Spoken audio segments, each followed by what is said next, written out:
ఓం సాయి శ్రీ సాయి జయ జయ సాయి.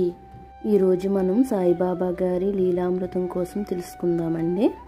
సాయిబాబా గారు ఎప్పుడూ చెప్తారండి, ఏమనగా అంటే, నన్ను నమ్మిన వాళ్ళను నేను ఎప్పుడూ రక్షిస్తూనే ఉంటాను.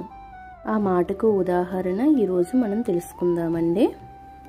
ఒకరోజు షిరిడి గ్రామంలో ఒక చిన్న పిల్లవాడండి ఆడుకుంటూ అగ్ని దగ్గరికి వెళ్ళిపోయాడండి. ప్రమాదవశత్తు ఆ పిల్లడు అగ్నిలోకి పడిపోయాడు. అయితే చుట్టూ చాలామంది జనాలు ఉన్నారండి, కానీ ఎవరు కూడా సాహసం చేయలేకపోయారండి.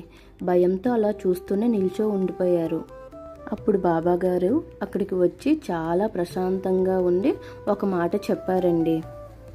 అదే ఆ మాట అల్లా మాలిక్ అని. తర్వాత బాబా గారు చెయ్యిని అగ్నివైపు చూపించారండి. అలాగే ఆయన కూడా అగ్నివైపు చూశారండి. ఆశ్చర్యంగా ఉన్నట్టు ఉండి ఆ అగ్నిమంటలన్నీ చల్లారిపోయాయి. అలాగే ఆ పిల్లవాడు కూడా బాబా గారి దయ వల్ల, దైవ మహిమతో చాలా క్షేమంగా సురక్షితంగా మంటల నుండి బయటపడ్డాడండి పిల్లవాడు.